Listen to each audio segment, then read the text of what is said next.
नमस्ते मनीषा जी। पहले तो हमारे सभी सीएनबीसी के दर्शकों को बहुत बहुत आने वाली कल धनतेरस और दिवाली की बहुत बहुत शुभकामनाएं।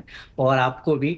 और हमारी तो दिवाली इस बार सोने से भरी हुई है और बहुत अच्छी डिमांड है। लास्ट ईयर जब आप हमसे दिवाली पे बात करें तो प्राइस 75,000 है। आज अगर हम देखें तो कल से लेकर आज तक 4,000 प्राइस और बढ़ चुका है, तो 131 के आसपास हम अभी खड़े हैं। तो सोने के प्राइसेस जिस तरीके से रिकॉर्ड ब्रेकिंग हाई होते जा रहे हैं, डिमांड में मुझे कहीं से कटौती नहीं लग रही। अगर मैं साउथ की पर्टिकुलर बात करूं, क्योंकि मैं साउथ इंडिया से आता हूं, तो कहीं ना कहीं बहुत ज़्यादा गोल्ड ज्वेलरी, डायमंड ज्वेलरी और सिल्वर की बहुत भरपूर डिमांड है। और मुझे कहीं से कम नहीं लग रहा है कि लोग पीछे हटने वाले, काफ़ी लोग पीछे अपनी ट्रेनें छोड़ चुके हैं जो नहीं परचेज कर पाए। और अभी पूरे jewellers all over south India में बहुत स्ट्रांगली तैयार है दिवाली और धनतेरस मनाने के लिए। अपने स्टॉक्स भरपूर रखे हुए हैं और बहुत ज्यादा डिमांड है मनीषा जी मार्केट में। हम्म आ, जैसे आपने कहा चेतन जी की पिछले साल के मुकाबले हम उतने ही नंबर्स आता हुआ देखेंगे। काफी हद तक मैं जवेरी बाजार में भी घूम रही थी, यहाँ पर वहां पर भी यही मानना है कि पिछले साल के नंबर्स तो हम अचीव कर ही लेंगे, शायद उसके ऊपर भी जाएं अगर हल्की सी भी मुनाफा वसूली यहाँ पर देखने को मिलती है। लेकिन एक और ट्रेंड वो ये निकल के है कि 22 कैरेट पे लोगों का अभी भी स्ट्रांग भरोसा यहाँ पर है। साउथ इंडिया में भी आपको लगता है कि 22 कैरेट के ऊपर लोग स्थित हैं? बहुत नीचे सिर्फ डायमंड ज्वेलरी स्टडेड के लिए ही जा रहे हैं, जहां तक प्योर गोल्ड की बात है सिर्फ 22 कैरेट चल रहा है।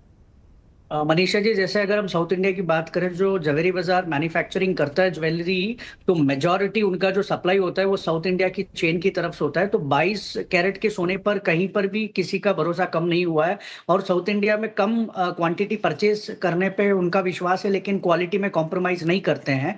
लेकिन ठीक है, 2218 में थोड़ा बहुत चेंज हुआ है, क्योंकि आज के जो मिलेनियल्स यंगस्टर्स है वो थोड़ा बहुत 18 कैरेट ज्वेलरी, फैंसी ज्वेलरी पहनना पसंद करते हैं। लेकिन 22 कैरेट में कहीं ना कहीं कोई भी कटौती नहीं हुई है सेल्स की, बिकॉज लोगों का विश्वास मानना है कि गोल्ड कभी भी खरा होना चाहिए, सोना खरा होना चाहिए। कम प्यूरिटी के ऊपर साउथ इंडिया में थोड़ा सा ऐसा है कि 22 कैरेट के नीचे हमको नहीं लेना है। और ये बात भी सही है कि जो डायमंड ज्वेलरी की बात है वो 18 कैरेट में तो हमेशा पहले से बहुत सालों से चल रहा है। और अभी लोगों ने 14 कैरेट का भी ट्रेंड हुआ है डायमंड ज्वेलरी में, लेकिन 14 कैरेट अभी तक इतना सक्सेसफुल नहीं हुआ है। लोगों को और टाइम लगेगा उसको हजम होने के लिए। 18 हजम होने के लिए भी थोड़ा वक्त लग रहा है, क्योंकि जैसे प्राइस के दाम बढ़ रहे हैं तो थोड़ा बहुत कन्वर्जन 22 में 18 में हुआ है। लेकिन गोल्ड की जब ज्वेलरी की बात करें तो साउथ इंडिया में स्ट्रांग डिमांड है कि 22 कैरेट के नीचे लोग परचेस करना नहीं चाहते मनीषा जी। हम्म और किस तरह की खरीदारी है चेतन जी? क्या ये बुलियन ज्यादा है, ज्वेलरी है, क्या ले रहे हैं लोग?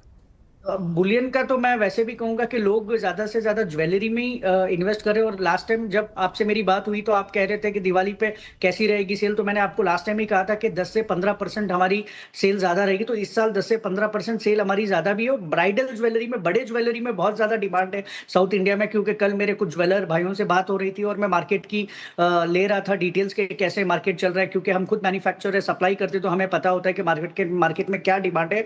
तो बड़े ज्वेलर की जो पूरे हिंदुस्तान में कह रहे हैं कि हम लाइट वेट ज्वेलरी की डिमांड है, लेकिन मैं ये कहूंगा कि यहाँ साउथ इंडिया में बड़े गोल्ड ज्वेलरी, डायमंड ज्वेलरी की डिमांड बहुत ज्यादा है। उसका दो कारण है कि काफी लोग पहले चूक चुके हैं कि वो नहीं परचेस कर पाए अपनी शादियों के लिए, अपने त्योहारों के लिए। तो वो अभी सोच रहे हैं कि अभी प्राइस जो बढ़ा है और 1.5 लाख होने में देरी नहीं है, तो अभी ये चूकना नहीं चाहते। तो लोगों ने बहुत अच्छी अपनी बुकिंग करवाई है बड़े गोल्ड और डायमंड ज्वेलरी के लिए मनीषा जी। जी हाँ, एब्सोल्युटली। आज सुबह हम बात भी कर रहे थे काफी सारे बैंक्स एंड ब्रोकरेजेस से, और आपको बता दें कि चाहे वो गोल्डमैन सैक्स है, सिटी है, साथ ही साथ यहाँ पर बैंक ऑफ अमेरिका है, सबका मानना है कि अगले साल में सोना यहाँ पर $5,000 प्रति आउंस जा सकता है। और जेपी मॉर्गन के जेमी डायमंड में तो बोला है कि 5,000 10,000 भी जा सकता है, जिस तरह की मार्केट है। तो क्लियरली बहुत ज्यादा तेजी हमने यहाँ पर सोने में आते हुए देखी है। और वो साल दर साल के प्राइसेस हैं जो आपको दिखाते हैं कि अगर आपने सोना 2 साल पहले लिया होता तो वो डबल हो चुका है। चांदी अगर आपने पिछले साल ली होती तो वो 1 साल में यहाँ पर डबल होती हुई नजर आई है। तो क्लियरली लोगों का भरोसा है। और चेतन जी ने जैसे कहा कि लोग वापस से ये बस नहीं छोड़ना चाहते, और इसलिए हमने अच्छी खासी खरीदारी ऑल टाइम हाइज में भी आते हुए देखी है।